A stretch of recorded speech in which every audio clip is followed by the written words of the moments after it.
मेरा नाम उमर अंसारी है और मेरा नाम राहुल है।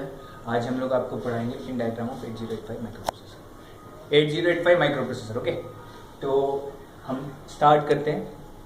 यहाँ से हमारा ये जो साइन है, यहाँ से हमारी शुरू होती है काउंटिंग।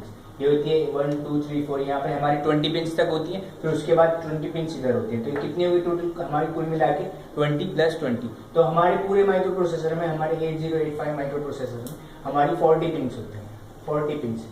और हमारी इन 40 पिन्स में हमारी ये जो होती है VSS और ये जो हमारी होती है VCC, ये हमारी पावर सप्लाई सिग्नल्स की होती है। और ये जो हमारी पावर सप्लाई सिग्नल्स की होती है, ये VCC होती है हमारी +5 वोल्ट पावर सप्लाई, जिसको हम इनपुट देते हैं। और ये हमारी VSS होती है हमारा ग्राउंडेड रेफरेंस। इसके बाद हमारे इस माइक्रो प्रोसेसर में 8 टाइप्स के सिग्नल्स होते हैं। सबसे पहला होता है हमारा पावर सप्लाई सिग्नल्स, उसके बाद होता है हमारा क्लॉक सिग्नल्स।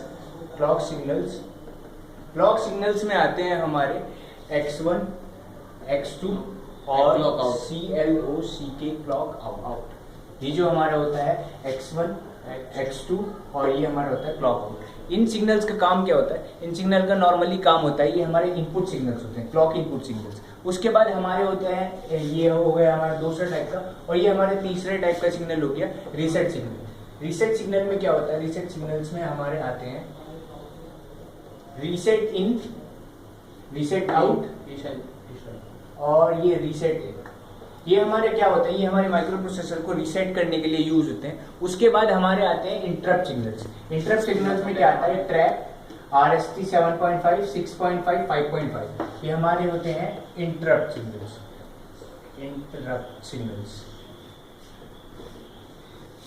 इंटरप्ट सिग्नल्स में हमारे आते हैं trap, RST 7.5, RST 6.5, RST 5.5, INTR। इसमें क्या होता है? ट्रैप की हमारी सबसे ज्यादा हाईएस्ट प्रायोरिटी होती है, हाईएस्ट प्रायोरिटी। डाइवर्स कर देता है प्रोसेसर का mind towards other work. Okay, तो ये हमारी होती है हाईएस्ट प्रायोरिटी। उसके बाद हमारी ये RST 7.5, 6.5, 5.5, INTR होता है। ये हमारा इंटरप्ट होता है। और ये हमारी जो प्रायोरिटी होती है अपसाइड डाउन जो होती है, ये हमारी हाईएस्ट टू लोएस्ट होती है, हाईएस्ट टू लोएस्ट। फिर ये होती है हमारी address bus, AD0 to AD7, ये हमारी होती है एड्रेस बस है AD0 to AD7। और ये हमारी क्या है? ये है मल्टीप्लेक्स्ड। ये जो हमारी ये एड्रेस बस, ये मल्टीप्लेक्स एड्रेस बस और डेटा बस, एड्रेस बस और डेटा बस। तो नॉर्मली हम लोगों ने क्या देखा? हम लोगों ने देखा ये हमारे इंटरप्ट सिग्नल्स हैं। ये हमारा ट्रैप, ये RST 7.5, 6.5, 5.5, INTR। और इससे क्या होता है? ये हमारा हाईएस्ट प्रायोरिटी का इंटरप्ट है। ये क्या काम करता है? अगर ये हमारा एक्टिवेट होगा और ये हमारा माइक्रो प्रोसेसर के पास जाएगा ट्रैप, तो नॉर्मली क्या काम होगा? माइक्रो प्रोसेसर अपने सारे फंक्शन छोड़ के सबसे पहले इसे एग्जीक्यूट करवाएगा। उसके बाद ये हमारा लोएस्ट प्रायोरिटी का, फिर ये उससे लोएस्ट प्रायोरिटी का, ये उससे लोएस्ट प्रायोरिटी का, ये INTR उससे लोअर प्रायोरिटी का। सबसे ज़्यादा हम नॉर्मली यूज़ करते हैं INTR को। और हम ट्रैप यूज़ करते हैं अगर कोई कंडीशन फेलियर आ जाती है तो हम लोग ट्रैप यूज़ करते हैं। और INTA जो होता है हमारा होता है इंटरप्ट एक्नॉलेजमेंट। इंटरप्ट एक्नॉलेजमेंट क्या होता है? ये हमारा प्रोसेस जो होता है इंटरप्ट एक्नॉलेज के लिए हमारा यूज़ किया जाता है। ये हमारा जब यूज़ किया जाता है जब हमें किसी इंटरप्ट को एक्नॉलेजमेंट देना होता है माइक्रो प्रोसेसर को।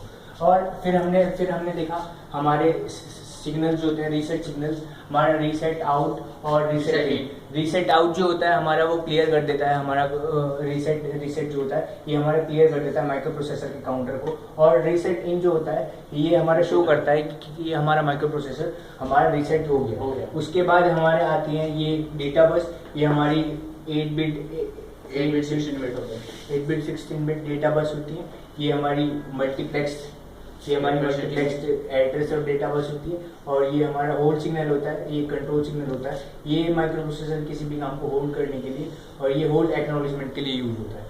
और ये हमारा हो गया रेडी। ये हमारा शो करता है कि हमारा माइक्रो प्रोसेसर किसी भी फंक्शन के लिए रेडी है। उसके बाद ये हो गया हमारा इनपुट आउटपुट मेमोरी बार। इनपुट आउटपुट मेमोरी बार में क्या होता है? अगर हमें किसी को इनपुट आउटपुट मेमोरी बार अगर हमारा माइक्रो प्रोसेसर शो करने वाला होता है तो हमारा इनपुट आउटपुट सिग्नल एक्टिवेट हो जाता है। उसके बाद मेमोरी बार जो होता है वो हमारे मेमोरी रीड और राइट वो मेमोरी को एक्सेस करने के लिए यूज होता है। और ये हमारा होता है रीड और Read और राइट write। ऑपरेशन। रीड के लिए हमारा ये एक्टिवेट हो जाता है, राइट के लिए हमारा ये एक्टिवेट हो जाता है। उसके बाद हमारा आया ALE, इसकी फुल फॉर्म होती है address latch enable. Address latch enable का वर्क क्या होता है, ये हमारा एड्रेस और डेटा को फेच करता है, एड्रेस और डेटा को अलग अलग करता है, एड्रेस और डेटा को अलग अलग करता है, एड्रेस प्लस डेटा को अलग अलग करता है। So that's all for now. After that इसके बाद हम लोग देखेंगे इनके पूरे फंक्शंस। ये हमारा ओवरव्यू था। इसके बाद हम देखेंगे अगली वीडियो में हमारे फुल फंक्शंस इन सब के।